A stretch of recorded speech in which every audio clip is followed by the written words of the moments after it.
chair of the science subcommittee for the ILR, and Jon and I sort of co-do, if you will, the Nobel Prize course.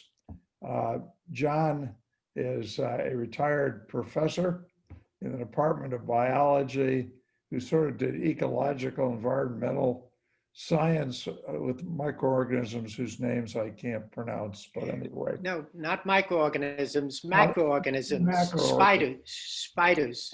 Right, he's a spider expert. I wish they were microscopic sometimes. Anyway, Jon has that distinction, and he also is the former chair of the Democratic Party of Alachua County. Now, this course, which is designed to cover all of the Nobel Prizes given in a single year, of course, has a fairly broad spectrum of interests. And Jon sort of started this course, and he's the perfect person for it because his interests sort of mirror the broad spectrum. It's much better than some of us scientist types. And so I do the hard science and the dismal science, and Jon sort of does literature and peace and explains what the Nobel Prizes are all about. Now, today's lecture is kind of unusual because Jon gave it last March. And it was the last session of this course that was given before we just cut off the whole process due to the pandemic.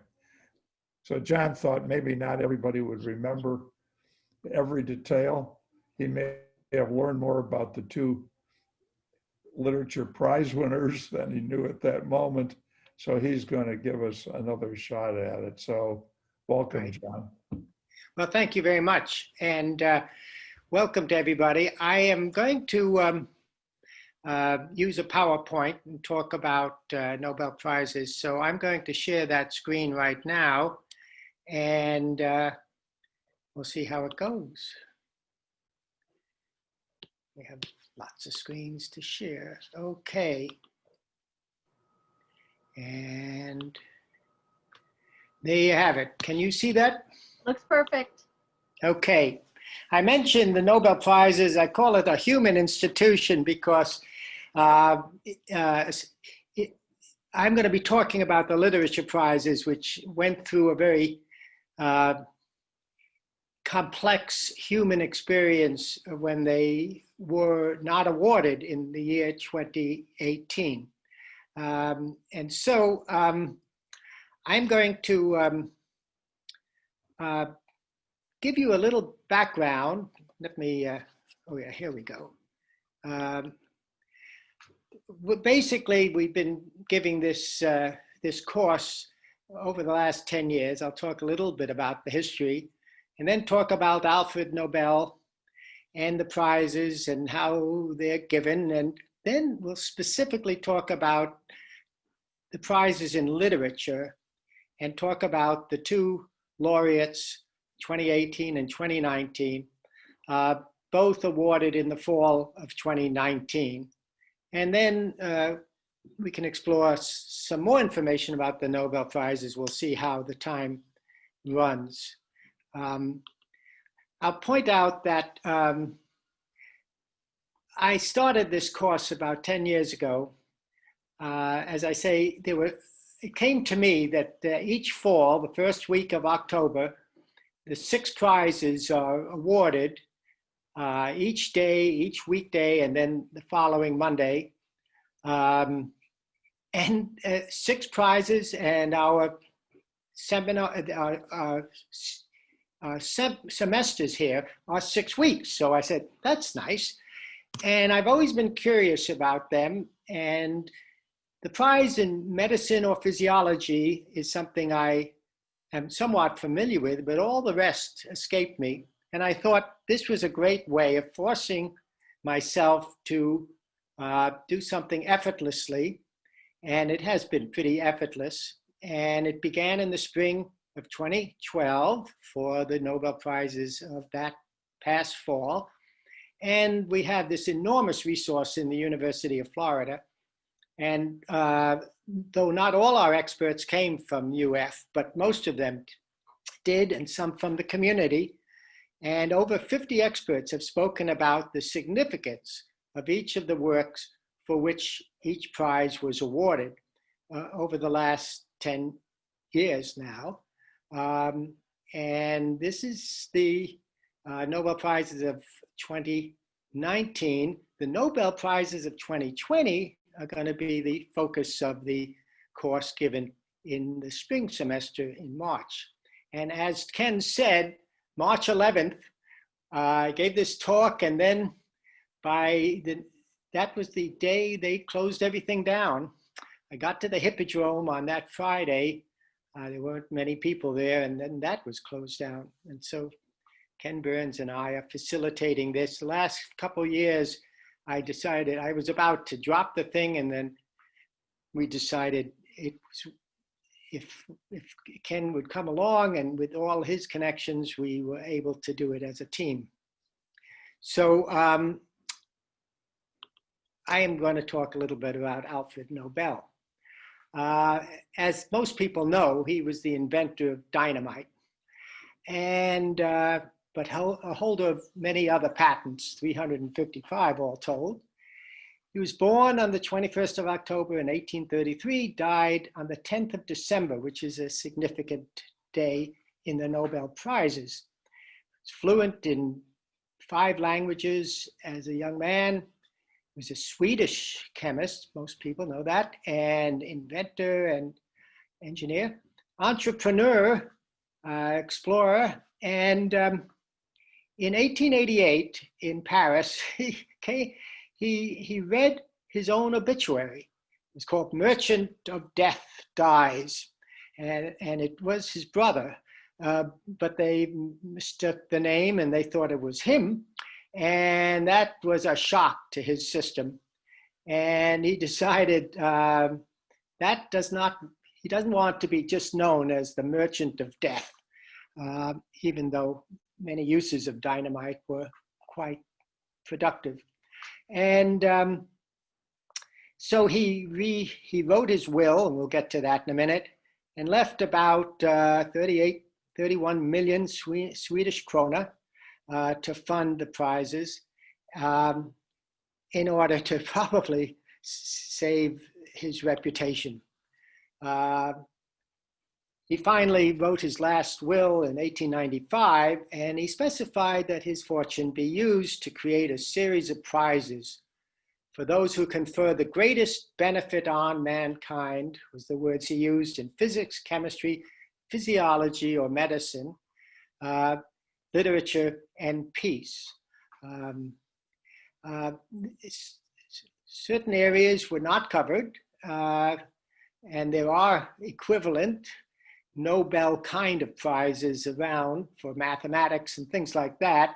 We could go into that some other time. All would be determined by committees of Swedish institutions except the Peace Prize, which would be awarded by a committee of the Norwegian Parliament, the Storting, and physics and chemistry by the Swedish Academy of Sciences, medicine or physiology by the Karolinska Institute in Stockholm, and literature by the Swedish Academy in Stockholm. And we'll talk about that last institution in a little while. I want to go over the first, the Nobel Prizes. The Peace Prize is awarded by a Norwegian Storting. And Sweden, I grew up in a neighborhood in Staten Island, New York, with a lot of Norwegians, and all the jokes were Swedish jokes, making fun of the Swedes. And I discovered later on that Norway was only made an independent nation from Sweden in 1905. And so when he established this, Norway had a certain autonomy, but wasn't an independent country till 1905, at least in the 20th century. The will, finally approved by the Norwegian legislature in April of 1897, and then a foundation was established based in in Sweden, in Stockholm, in 1900 to invest the funds. And most of them were oil assets that he held in Azerbaijan, which was part of the Russian Empire at the time of his death. You remember, well, some of you know that Azerbaijan has been one of the military, one of the countries that have had a conflict with Armenia recently, but it still has oil. The present assets of the foundation is about $450 million. Alfred Nobel died on the 10th of December, as I mentioned before, and December 10th is the date of the awards each year. The first prizes were awarded in 1901. There is an additional Nobel Prize in economic sciences. It's called the Swedish National Prize. I don't know how to pronounce that. In economic sciences in memory of Alfred Nobel. And that has been given since 1969, but it's considered part of it, and the award is made at the same ceremonies as the other Nobel Prizes. And we'll get to that. All but the Peace Prize is awarded at the same time in Stockholm, whereas the Peace Prize is awarded in Oslo, also on the 10th of December. Nobel Prizes. Each prize consists of a gold medal, a personal diploma, and I say personal because it's an artistic production specifically for the laureate who's won that, and a cash award worth now, today, the present award is of 10 million Swedish krona, which is approximately $1.2 million. Now, 603 Nobel Prizes as of this year have been awarded, and 962 laureates. Notice there are more laureates than prizes, and we'll see we'll see why in a little while, and to 28 organizations since 1901. And 57 of the laureates are women. Some were very early on, like Marie Curie, but the 21st century has been more generous to women. Sometimes no prize is awarded, especially during World Wars I and II. In many areas, especially the Peace Prize was not awarded in the last 120 years, not awarded in 19 of those years, and mostly during the two world wars. Hard to find someone worthy of it. In 2018, the Nobel Prize in Literature was not awarded in 2018, and that's something I will talk about in a few minutes. The Nobel Prize medals themselves, they're not put on a chain to wear around the neck like Olympic gold, but it's made of 23 karat gold before 1980. But since 1980, it's made up of 18 karat green gold, and then it's plated with 24 karat gold. I mention only this because of an interesting story. Two German laureates sent their medals to Copenhagen for safekeeping during World War II. Then Germany decided to invade Denmark, and a chemist dissolved those medals in aqua regia, royal water, which is a mixture of nitric acid and hydrochloric acid, really potent stuff, and it totally dissolves. It was called royal water because platinum and gold can dissolve in this acid. But after the war, the gold was recovered from the solution and the metals were recast. So that's really impressive. I vaguely remember that I don't think anybody's ever sold their Nobel Prize medals the way some of the Olympic gold medal people have. Okay. I want to talk about the selection process, which is roughly the same for all 6 prizes. Main difference is who can nominate people for the prize and which is the prize awarding institution. This is a flow chart of that. And notice that there's an invitation to nominate, and we'll talk a little bit about more of that. By the end of January is the deadline for all nominations. Then there are consultations with experts, and then writing a report with recommendations. The Academy gets a report on final candidates, step 5. Step 6, after a majority vote, the Nobel Prize is announced. And it's, as I say, it's the first week in October. And usually the announcement, at least in this day and age, is communicated by telephone, not by email, not by text, but by telephone. And they call it a reasonable hour in Sweden, which means it's about 5 or 6 o'clock in the morning in North America if one of the award winners is in the New World. The decisions cannot be appealed. The names of nominations and their nominators are sealed for 50 years. So when you hear people saying, well, President Trump was nominated for the Peace Prize, that may be the case, but we won't know for 50 years or 46 years, depending on if he was nominated early on. There is a limit to how many people can win the award each year. There's a maximum 3 laureates for each of the prizes for no more than 2 different works. That could be divided equally among the 3, or it could be half given to one and the other half split between the other 2, but no more than 3.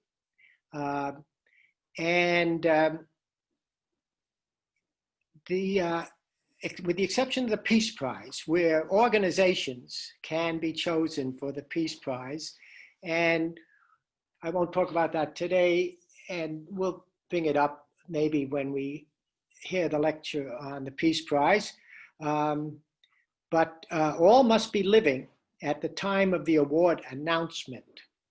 A recent case in which the award was decided and in 1 week, and by the time it was announced, the laureate, the awardee had died, and they decided as of the announcement, they all have to be alive. So that's the background there. Now, I wanted to talk specifically today about the Nobel Prize in Literature. And let me precede this by talking a little bit about this term significance, because the significance of a scientific or even economic award can be measured in a whole variety of ways, whereas the significance of literature, unless it's propaganda or something, and some of it is much more difficult, I believe, to establish its significance. In fact, I'm not sure how you would define it. And if I was in a class with you and we were in person, I would go around and see if anybody had some suggestions, but I won't today. We can talk about it a little later. The winner is chosen by the Swedish Academy, whatever that is. And the Academy was founded long before the Nobel Prizes in 1786. And it was called the 18 because that's the number in the Academy. And they're elected for life by their peers. So it's a very exclusive club in Sweden. And I think all the members are Swedish, but I'm not sure of that. This is a picture of them in 2016. It's interesting, but because over here, let's go back. I wonder if you can see this arrow. That's the crown princess of Sweden. But anyway, in 2016, all was good with them. That's not going to continue that way. So the Nobel Prize in Literature, Swedish Academy, the winner is chosen by the Swedish Academy. It was founded, as I say, in 1786 by King Gustav III, and the 18 were elected for life. Though recent changes allowed a member to resign, previously you couldn't even resign if you wanted to. It's considered elitist. It was to contain the best writers and scholars in Sweden and to guard and nourish the language, putting out an official list of all the recognized words in Swedish, very much like the French Academy. I'm not sure the name of that, you'll tell me later, which also monitors the language. So it meets weekly at a restaurant that it owns itself in Old Stockholm for a ritual dinner. It also owns real estate, luxury apartments in Stockholm and Paris, and has investments estimated, this is independent of the Nobel Foundation, for $143 million. The 8 members have numerous perks, as you might imagine, and it can get out of hand. So the selection process. Each year they send out requests for nominations. Members of literature academies, societies, professor of literature and language, former Nobel laureates of literature, presidents of writers' organizations, are all allowed to nominate candidates. It's not permitted to nominate yourself, but you have friends, I suppose. These proposals must be received by the 1st of February, after which they're examined by the committee. By April, the Academy narrows the field to around 20 candidates. By May, a short list of 5 names is approved by the committee. Now, just a little background here. If you're going to be nominated, you better be able to be read. And early on in the 20th century, it was really helpful if you were Swedish, number one. But if you were not Swedish, it would be really helpful if your work was translated into Swedish so they could read it. Luckily, English has become a pretty universal language, and there are works that have not, or at least not initially, been translated into Swedish that have been considered. So I think English has become the lingua franca of the world. Lucky for us in America or in English speakers. Anyway, in October, members of the Academy vote. The candidate who receives more than half the votes is named the Nobel laureate in literature, and he or she is notified by telephone, as I've mentioned before. 18 members needed to get more than half, nine votes would win it. And you can only vote for one, so that makes it easy. It's one of the few Nobel Prizes that is almost exclusively won by an individual and not by more than one person. But there have been some literature prizes that have been split. Okay, and what criteria do you use? And Alfred Nobel's criteria for the prize that the candidate should have bestowed the greatest benefit on mankind and writing in an ideal direction have been interpreted over time in very different ways. From 1900 to 1914, the conservative idealism, holding church, state, and family sacred, and I guess the paternalistic nature of colonialism. Rudyard Kipling, the youngest to win the Nobel Prize in Literature, he won it at the age of 41, was one of the winners during that period. During World War I, Scandinavian writers were preferred. I don't know if it was ever spelled out, but this is told from looking at the people who've won it.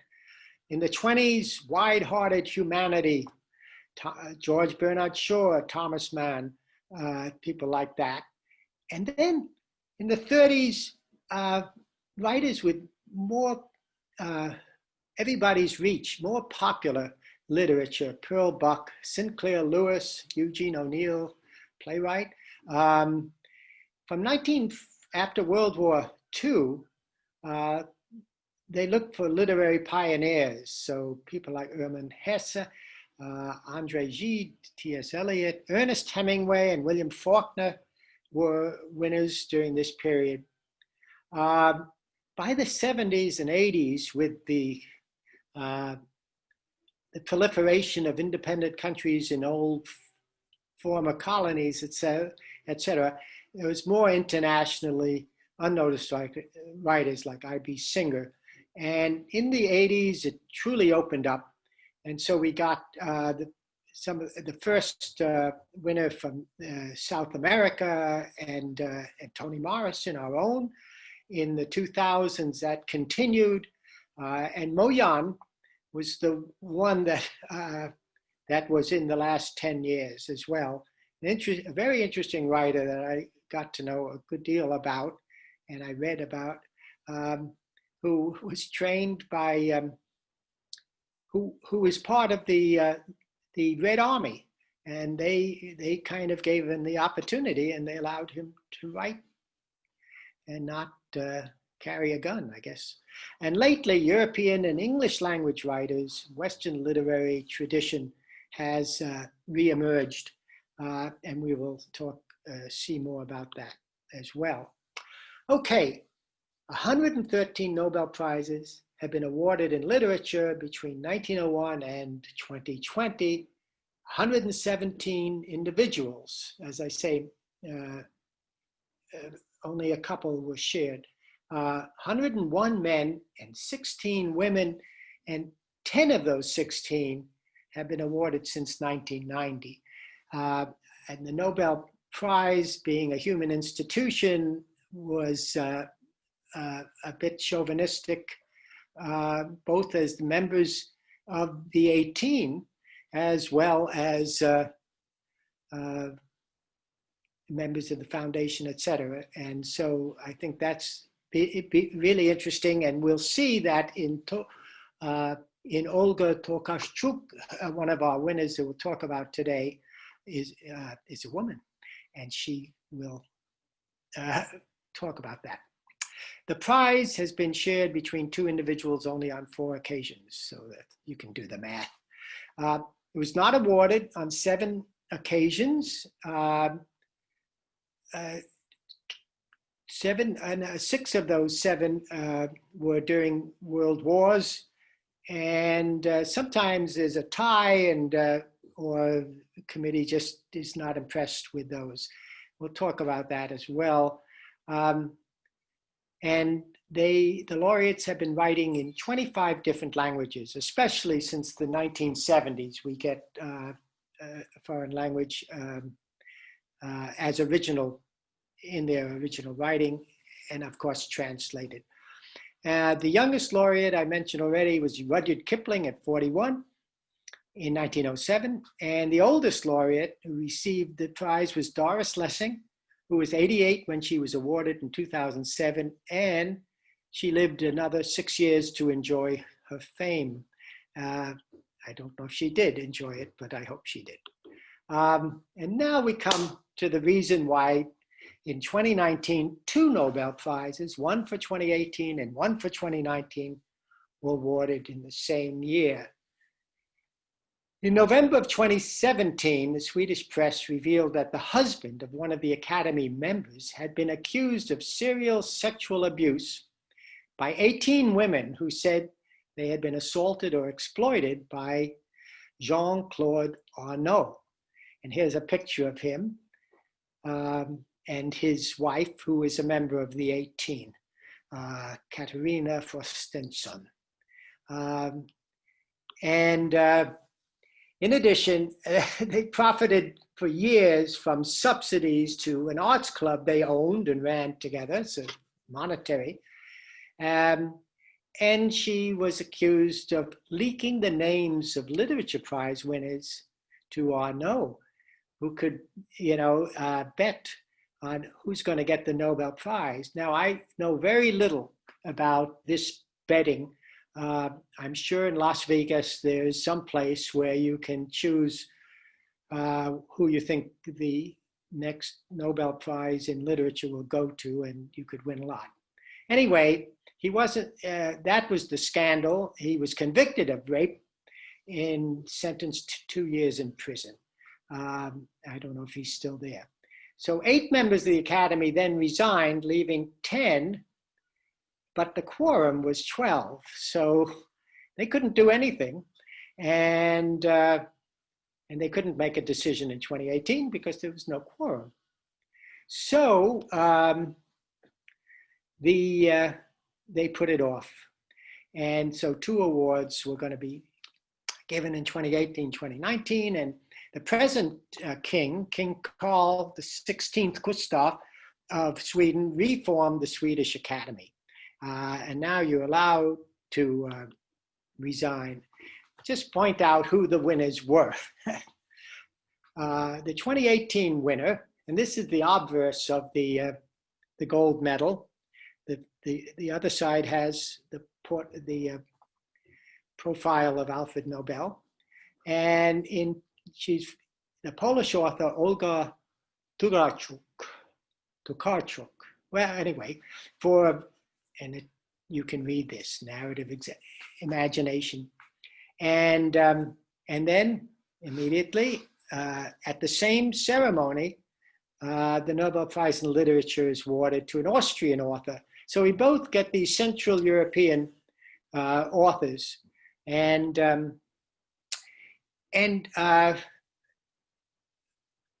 that's Peter Hunker. So I just want to point out that for a few years, about 5 years ago, when you could count who of the Literature Prize laureates were the popular ones, and at the end I'll talk about the Nobel Foundation's website. The top popularity is Ernest Hemingway, second William Faulkner, and the Chilean poet Pablo Neruda, 1971. Just out of curiosity. So a few other aspects of the Literature Prize. Two authors declined the prize. One, Jean-Paul Sartre, he just declined all honors, and he declined the Nobel Prize as well. Now, Boris Pasternak, who Dr. Zhivago fame, he was awarded it in 1958, and then the Soviet Union said there was some problem there, and they forced him to decline the Nobel Prize, but his descendants were able to accept it in his name in 1988, probably led to the collapse of the Soviet Union, or part of that.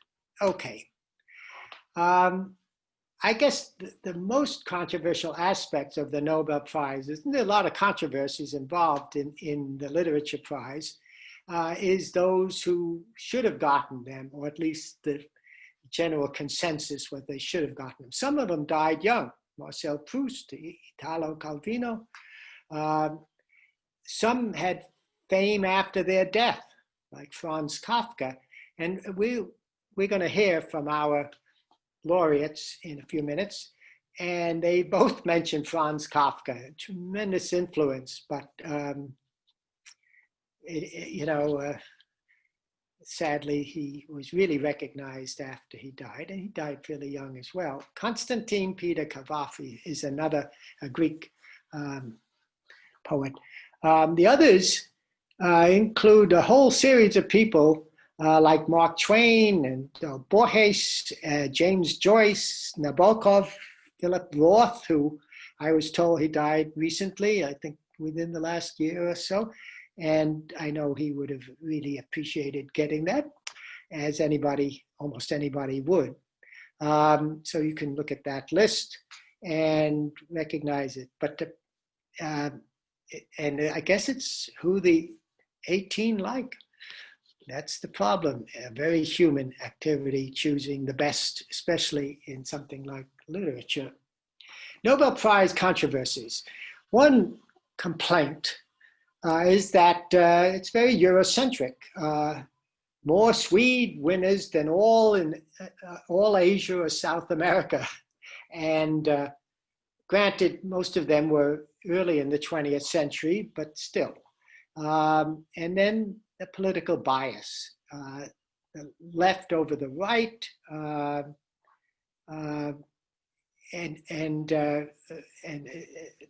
it's interesting that Borges from Argentina was a winner, Pablo Neruda, was a loser, and Pablo Neruda was a winner.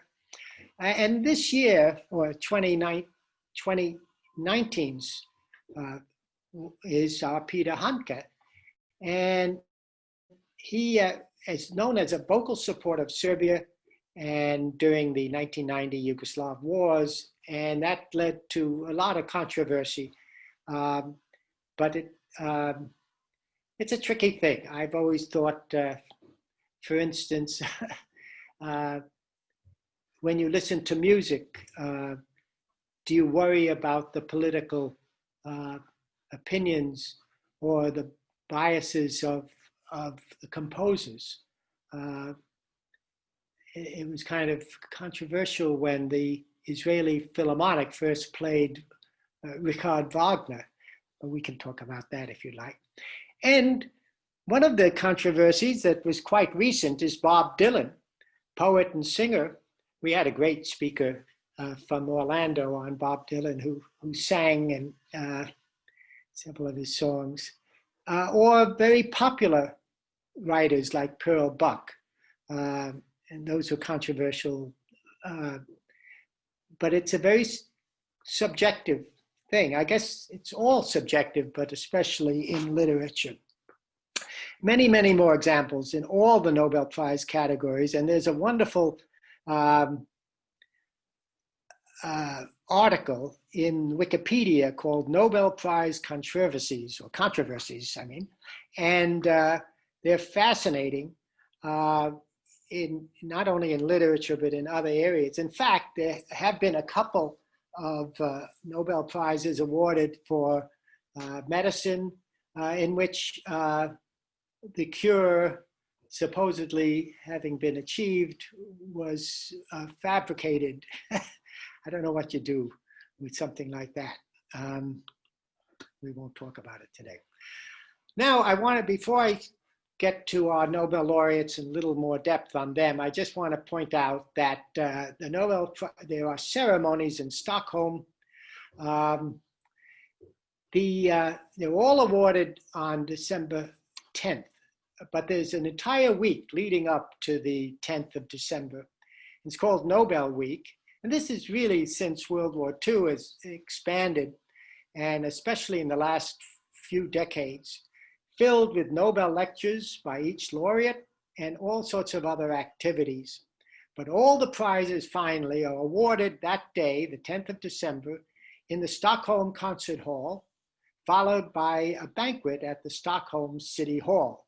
Of course, everything but the Nobel Peace Prize, in which the ceremonies, which are much less formal in Oslo than they are in Stockholm. The King of Sweden, King Carl XVI Gustaf, presents each Nobel laureate with a diploma and a gold medal. And we will see in some of the videos we're going to show portions of that ceremony. But I'm more interested in what the laureates think about. And so I want to talk about Peter Hunker first, even though it's 2019. I'm going to handle Peter first, even though he was 2019, and Olga is in 2018, because I understand her better than I understand Peter, I think. It was given for an influential work that with linguistic ingenuity has explored the periphery and specificity of human experience. And so I would like to look and have us listen to two videos. One is the Nobel Prize Literature, the official interview with the laureate, and then a brief video of Peter Hunker in the Nobel Prize banquet speech. I want to mention two books that I've read, and I read them, of course, in translation from the German into English. And I will say this about it, and so will Olga Tokarchuk talk about it, how important it is for the translators to do it right. And I can't, since I don't know German, and these works were done in German, I don't know how to interpret whether they did a good job or not. Obviously, the author, both of the authors speak English to a certain extent, and I didn't enjoy Honker's writing as much as I did Tokarchuk, so we'll talk a little bit about it. But rather than give my subjective evaluation, I'm going to have listen to them talk about their work and how they go about it. And so at this point, before I look at that, I'd like to just stop sharing this and look at all of you sitting out there asleep, and ask if there are any kind of questions about any of what I've spoken about. And I don't know how Julianne, do we want people to raise their hands, or do we want raising your hand? I'm told you go down to either reactions or participants. Someone told me that if you go down to the participants in my version, you can raise a hand, but someone said a new version of Zoom allows you to go to reactions. And also everyone's is different. Yeah, I have one. Or just raise your hand and wave it. But we have a total of 26 people here, and that means one person is on another screen. And anyway, not all of you are visible. So if you have any questions or any comments. Larry Lowenthal, go ahead, unmute yourself, please. Yeah. Okay. Oh, I see that. I see the hands. Pressing Alt-Y raises the hand and lowers the hand. Alt-Y. What is it? Alternate Y? Yeah. Yeah. That's Well, right. we on Apple don't even have an alternate. Oh yeah, there is it, an alternate Y. Okay. Do you have a question, or you were just talking about raising your hand? That's all. I see. And Eli? I was just handling a telephone. I just, while you were talking, John, I looked up on Wikipedia the world's most influential books. Yeah. There were 219 listed. Most of them were nonfiction, and it looks like the books that were Nobel Prize winners were not. Do you have a comment on that? Yeah, they're almost all fiction. Recently, as a Russian writer by I had her name before, and in fact, I read her book, was one of the rare writers writing nonfiction and won the Nobel Prize. And she had a book on Afghanistan, on the Soviet invasion of Afghanistan, and she interviewed dozens, hundreds of veterans, and she wrote a book about it. And so it was nonfiction, but it really expressed her writing ability. But it's almost all fiction. In fact, when you talk about a word like literature, we generally don't think of nonfiction as literature, but so it was an exception to this. But I really don't think that was awarded for nonfiction. It's interesting that Svetlana. it's interesting that Wiki uses the word literature as the most influential. So there's a debate on the meaning of the term literature. Yeah, I see that. And most of the list was nonfiction, you say. Yeah. Okay. So I'm going to be looking at the first two videos are going to be. Will we come Peter back Hunker. for question and answer? Because we still Oh, have yeah. Oh, I'm sorry. I didn't see that. Sorry, Larry, go ahead.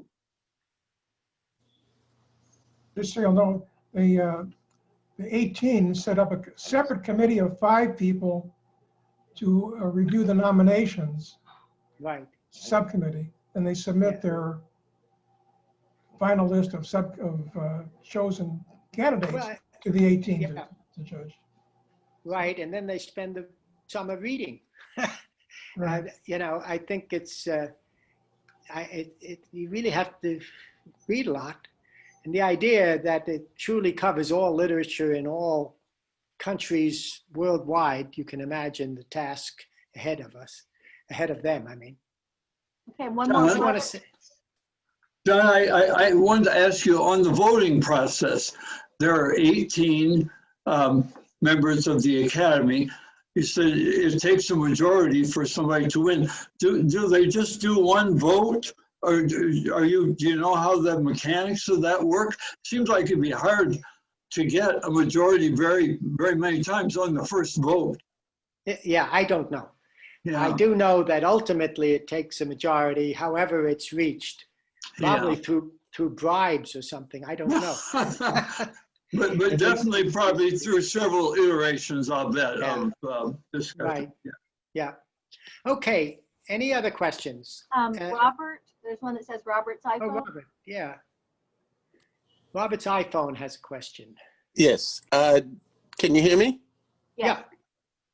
You said Hemingway was the most popular. Who Yeah, chose that? most popular meaning he was clicked on by some over a period of time, most requested for information. And this is basically from the website of the Nobel Prize website, which we'll talk about a little bit later. In other words, it wasn't, I don't know if a Gallup poll was taken or anything like that, you know. It's not a popularity contest, but they were just pointing out, I think, to the public, some of the winners that they would know. For instance, the two winners in 2018 and 2019, I'd never heard of. And they do this sometimes. And there are other, Mo Yan, for instance, the Chinese writer, was chosen for lots of reasons. I mean, there's a whole idea. You say, well, this year it's likely to be an Asian winner in this period of more internationalism, for instance, or you know, there are different trends that committees send kind of messages to the world, and the pressure to recognize more women writers, I think, is also a way of trying to avoid the biases of the past. So this is why translators become more and more important. The Booker Prize in England now gives a prize not only for authorship, but a prize for translation, which I think is an example of a kind of a modern way of viewing what literature is all about. And so a great translator can really make a book well known and worthy of reading. So, okay, if there are no further questions, are there any more, Julianne? Well, let's look at these. And this is where we're going to, let's see, I'm going to try to share my screen. First, we're going to listen to an interview with Peter Hunker. He speaks English, but you have to listen carefully because it has a strong German accent. And So here we have, okay. Okay, and I'm going to start this. Can you? We can see it. Yep. Can you hear it? Did you optimize the audio and video when you? Oh, yeah, wait a minute. Okay, Back out again. yeah. Let me, okay. When I want it, okay. So I stop the sharing. Okay, I'm going to optimize it. Thank you. Okay. And the question is at the bottom of the screen. And we will, okay. Sometimes I Can have you a hear story to tell, Yes, all good. but it is always this transformation during the work. This keeps me alive. I don't want to know exactly what I have to do. It happens, and it should be a magnificent, wonderful surprise to me too, to the writer too, as I'm a writer. Every day I write. I have to be surprised by myself, not by myself, by somebody who is not only me. Writing is writing, like a rose is a rose is a rose, and writing is writing is writing. But it's controlled at the same time. But sometimes I lose control too. Goes together. I have no typewriter anymore. For I was traveling a lot 30 years ago, and every country had another system with the typewriting. And I made a lot of mistakes, and the so-called inspiration went away, was destroyed by all the other systems of letters. And so I started 30 years ago. I tried to write by hand with pencil, nothing else. There I agree. I could leave the small town where I was to start a work. Was very noisy. It was Easter week in Spain. It's a very good noise, but not for writing. And so I could walk outside the small town to the savannah and sit down under an eucalyptus tree, and it was one of my quietest and most intense experience of writing. Was started there 30 years ago in Linares, in the northern part of Andalusia. I had a long moment in my life before I started to write the book, which is the nearest to my heart. It's Slow Homecoming. I don't know what is the title in Swedish. It's translated Langsame Heimkehr. And there was in this very long moment, there was one very short moment. I told myself, I failed everything. Now it's the end. This was one very short moment. I felt this. Now I had 36 years. I was 36 years old. I was working trying to write in New York City, and now I left I was educating my first child alone, and I left my child to write this long story I had in my heart since 2 or 3 years. And then I started to write, and after not even the first sentence worked. I had the first sentence which was very short, but Then this first sentence became very, very long during the next days. I told myself, now it's finished, but the next day I continued. This was a kind of failure, but I thought I make a fiction as if I didn't fail. And so it worked. And now I'm still here. My essence is epic essence. I told I come from Homer. I come from Cervantes.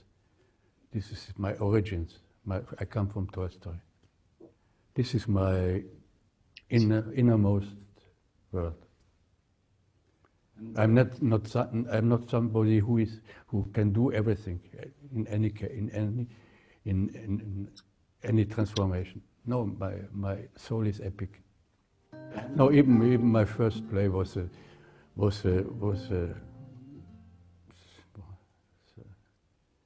not funny. It's not funny. It's a kind of game. It was a game by which I freed myself from my too heavy inner world when I was young, 21, 22, and so I tried to be. It was the period of the Beatles, and first I was ashamed that I liked it so a lot, but then I decided this is my music. These Beatles, I saw her standing there yesterday, Norwegian wood, not Swedish wood. So, and then I started to write for theater too. Yeah. But even then, it's in the play, in an ironical way, the actors tell the public, this is a classical play. It's not avant-garde. You listen to it, this is classic. This was 55 years ago. I'm not avant-garde. They called me, but if you want to call me as a young man avant-garde, do it. But I don't feel so. I didn't feel so. I don't believe there's a connection between literature and music. When somebody tells you my literature is musical, no, literature has its own rhythm. Somebody who wants to make a kind of jazz with literature, it's against myself. Literature is literature. Literature has its own, not melody, its own, I don't know, no sound. It's a kind of sound, but it's a silent sound. It's a very silent and unique sound, nothing to do with music. But music can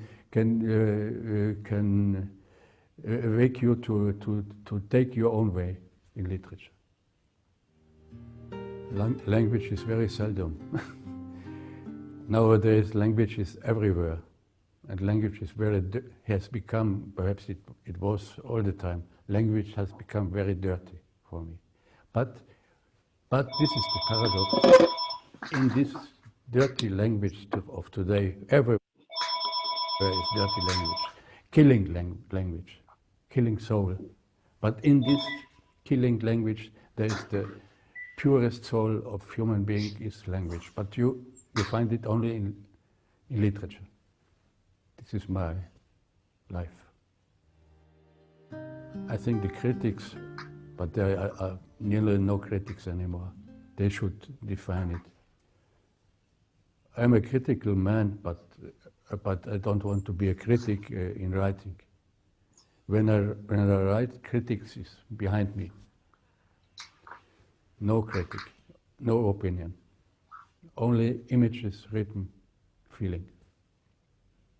Like Kafka did, said I could search in myself during 1 year to find a real feeling. He was a little bit exaggerating he was a very shy man, but nevertheless, there 1 year, one real feeling is it's not much. But nevertheless, this exists.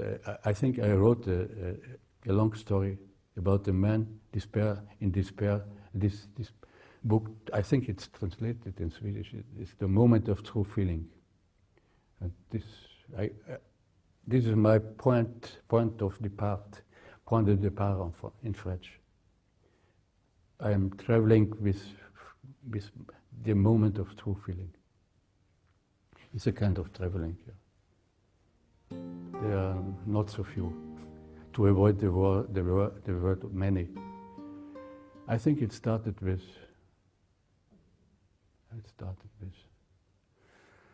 When I was young, 14, I was blown away by the books of William Faulkner, the American writer from the Mississippi, Oxford, Mississippi, and then Dostoevsky, and Kafka. But even I went to a kind of seminary. I should become a Catholic priest, but I faked it. That I lied. For people like me, we had no money. There was no possibility to go to a normal school. This was a kind of seminary, and then we studied ancient Greek and Latin, and so this was a good thing. Who continues even now for me, and then I read Homer in Ilias, Odyssey, and Virgil, the Roman big poet, great poet. So they are inside me, all this. But even Raymond Chandler, the detective writer in United States, American writer, Dashiell Hammett, Georges Simenon, French. A lot. I could make a litany of 35, 50 minutes before you.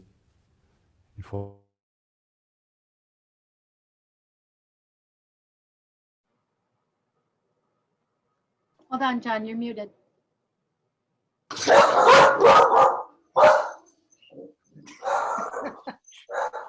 I don't know what that. Let me turn him off. Wait a minute.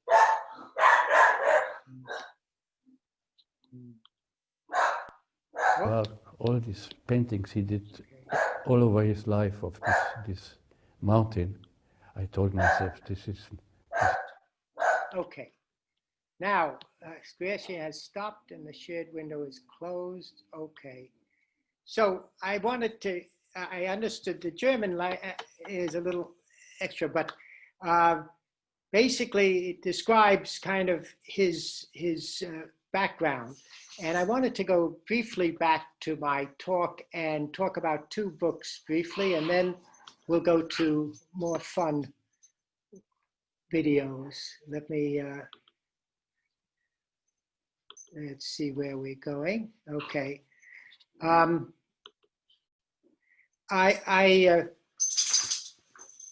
The second book listed here, can you hear me?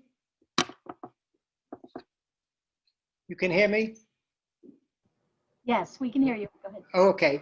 A Sorrow Beyond Dreams, a life story, is a biography of his mother, who was an interesting and very depressed person who ultimately committed suicide. But I found it very moving and worth reading. Moravian Night I couldn't get into. It was basically a man talking to a group of other men about his ventures in various parts of Europe, and it never moved me. So I'd like to move on to Olga Tokarchuk for several reasons. I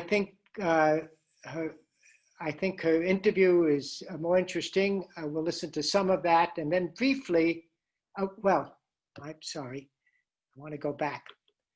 At the banquet of the ceremony, they ask each of the laureates to give a speech to the group a very short speech. And I'd like you to listen to Peter Hunker, which is a very sweet one. And then we'll go to Olga. And so let me once more stop sharing this. And then I will share a different screen. And okay. And make sure those things are clicked. Okay. And I think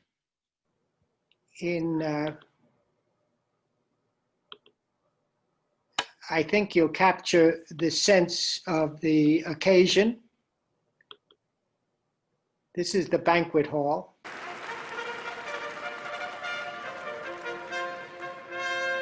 Det är en stor ära att få presentera Nobelpristagaren i litteratur för 2019. Es ist eine große Ehre, den Nobelpreisträger für Literatur für das Jahr 2019 zu präsentieren. It is a great honor to introduce the Nobel laureate in literature of 2019, Arthur Peter Hunker.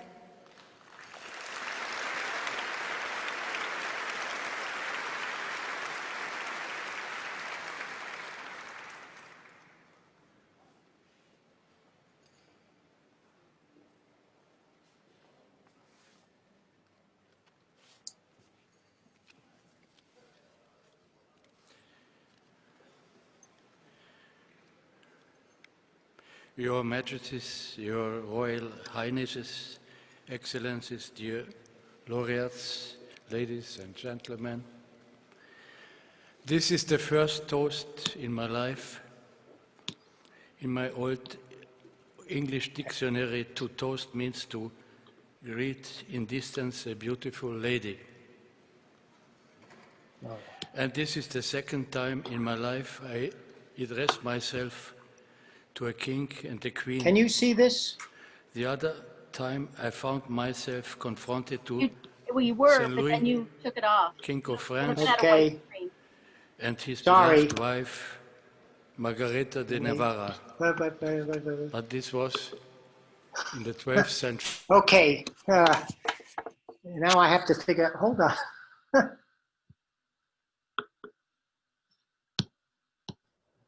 It was going fine. I mean, it was lagging a little, but we could see it fine. Yeah.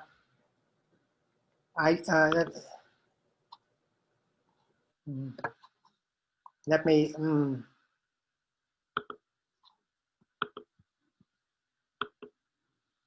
whoop.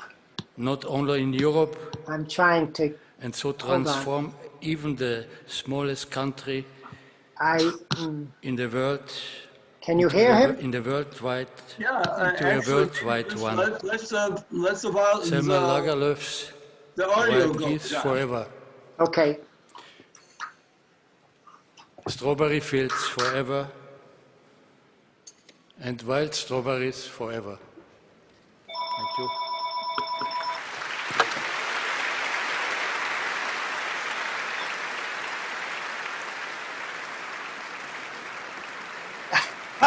Okay, well, we have to regroup. Ah, yes, okay. Now, are you still with me? No, I don't want to hear that. You hear that? Yeah, we don't want that. Wait.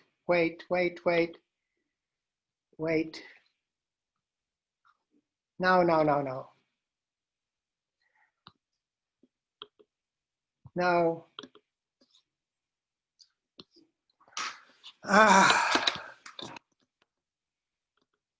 Okay, folks, wait a minute.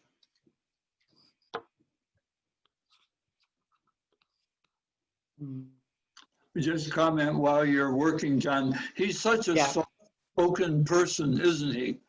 He is. And he had this reputation for being sympathetic to the Serbian cause somehow, and ran into all this controversy, which unfortunately,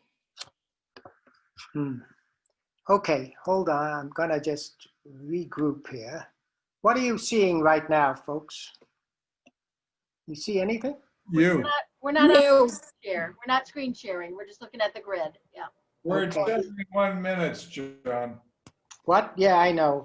Let me cut to the chase, and I'll do this in a different way. And I want to show you at least one wonderful interview of the Polish winner, and it's on the Nobel Prize for Literature and Writing after the pandemic. So it's an interview made this fall on German television. And so that's what I'm going to try to share with you in a moment. And then I'll give you finally one more link, and that should wrap it up. And I'll tell you where to go for some other things. So let me see. I want to get back to my Zoom. Where's my Zoom? Okay. And and this captures her in so many ways.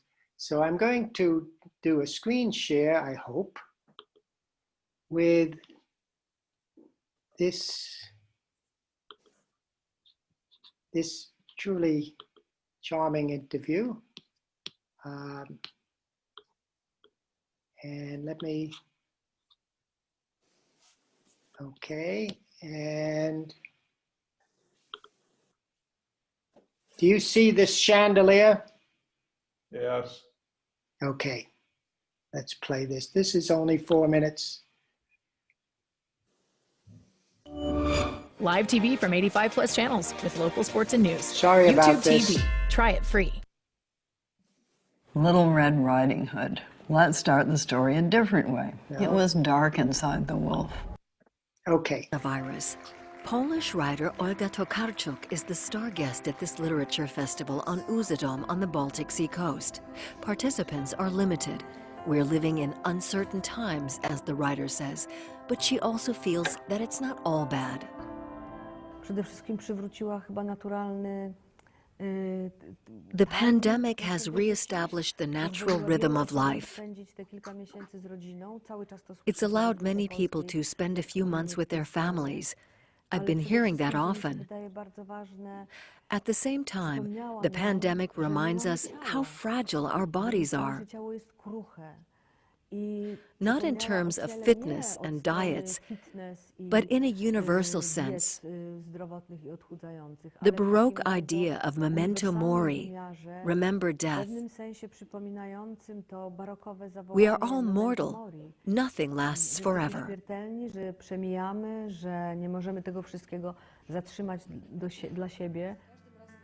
Olga Tokarchuk has published 17 books, ranging from short stories to novels. She was a therapist before she began writing. She gave it up, she says, because she realized she's too neurotic for that line of work. Her writing is lyrical, mystical, psychologically complex, and steeped in gentle irony. Her stories capture the expansiveness of nature and the lure of travel, explore borders that shift, both real and imagined. The Books of Jacob, which will be published in English translation in 2021, is widely considered her masterpiece. In it, Tokarchuk delves into the life and times of the controversial historical figure Jacob Frank, leader of a heretical Jewish splinter group who first converted to Islam and then to Christianity. The story of an era that was multicultural and multi-faith, but also barbaric and unjust. When the book was first published in Poland, Tokarchuk called on the country to deal with the dark chapters in its history. She faced an outpouring of hate from right-wing nationalists and even received death threats. Like so many countries these days, Poland is politically deeply divided. She unleashed further hostility when she called out the ruling Law and Justice Party's anti-LGBT policy. Tokarchuk makes a point of discussing politics not as a writer, but as a private citizen, all the more pointedly since she received the Nobel Prize for Literature last year. The current state of the world is a major factor in her writing. In everything I've written, there is an echo of what I see happening around me. Tylko staram się zawsze robić coś I innego believe niż the robią task of media, bo artists, wydaje and mi się, especially że zadanie writers, artystów is w to ogóle, leave ale the w marketplace pisaniu of książki fixed jest opinions trochę and wyjść find new poza tę ideas. taką uklepaną agorę kształtowania się opinii i They can zaproponowania be czegoś eccentric może or nawet bizarre, innego albo but they should add a ekscentrycznego, w different, każdym razie z unfamiliar pewnością czegoś perspective. widzianego z innego punktu widzenia. That's how z innego I see my punktu job as a widzenia. writer. Tak rozumiem swoje zadanie pisarskie. But Olga Tokarchuk also feels that the global pandemic has changed her writing, even if she's not sure how. Myślę, że pandemia nas też wiąże z przeszłością. It's too early to tell how it's changed, but it could be interesting. I feel that the pandemic has tied us to the past. I don't yet understand how it works, but perhaps it has something to do with the experiences of our ancestors in difficult times. A few years ago, I was only looking to the future, demanding a utopia. But now I'm much more interested in ties to the past, the ebb and flow of experience, and the importance of not cutting ourselves off from the past. Płynności doświadczenia i nie odcinanie się od przeszłości.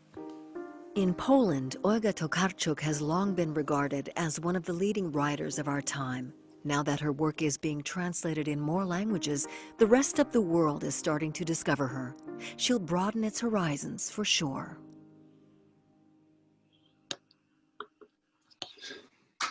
Okay, that is an interesting summation. You saw that the award was given to her by the King of Sweden. It's quite a ceremony. And if you have a few more minutes, and some people have left, which is fine, I'd like to show you one other brief video, about 2 or 3 minutes. I don't know where the music is coming from, but it's because I don't turn these things off. Can you hear the music as well? Okay, so it's just in my head. Let me play one more thing. And I am going, I can't, I'm going to, this is her banquet, brief banquet speech at the Nobel banquet. And it's a very funny speech, or very amusing speech. So let me play that for you if I can. And then we can talk if you'd like. Let me see if I can find it. Oh my, oh my, oh my, oh my.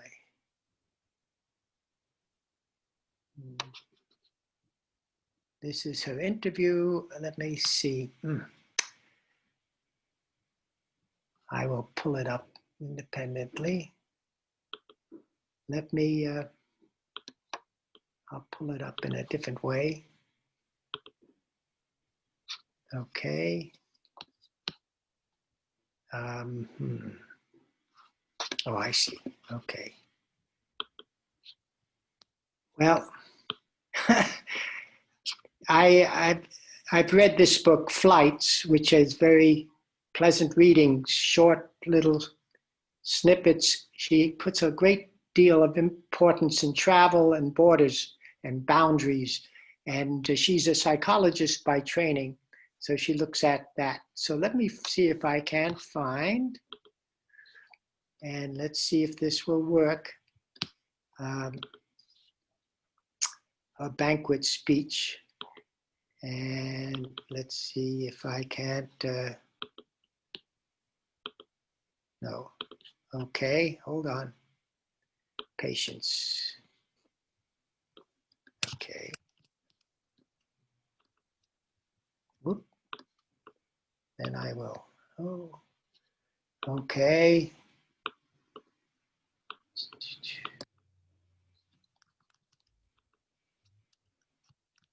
Okay.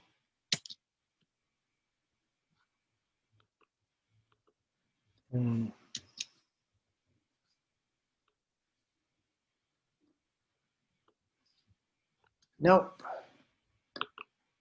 Okay. Well, I'll try to show it to you some other time. But finally, finally, got to wrap this up. Nobelprize.org is a source of all sorts of information about the Nobel Prize online.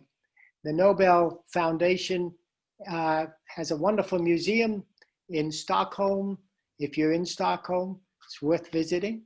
I visited in 2015 and really opened my eyes about things. So I think we'll just wrap it up since I have screwed up all these videos. And I thought that last interview on German television captures a great deal about this author. So I will end there. Are there any questions or any discussion? I will send out those links via Julianne to those 5 videos, and we'll let people look at them at their leisure, if that's all right. Oh, no wonder I can't hear anything. I have no earphones. Go ahead, Eli. Okay. Okay. Eli, So I'm sorry about the mess up at the end. Eventually, we'll learn how to use this system more smoothly. Thank you, Julianne. You've given me great support, and I appreciate that. I still haven't perfected I've been through it, even though we've rehearsed it. Eli had a question. There must be a way of incorporating these YouTubes within the PowerPoint effectively. But you need a grandchild, John. Yeah, I do. Okay, go ahead, Eli. Eli had a comment. As I've mentioned to other people before, I'm addicted to surfing the internet. And while you were talking, I looked up the biography of the 2 authors, and they're fascinating. Yeah. So for everybody who is here, there's no limit to what you can do by searching the internet if you're willing to work at it.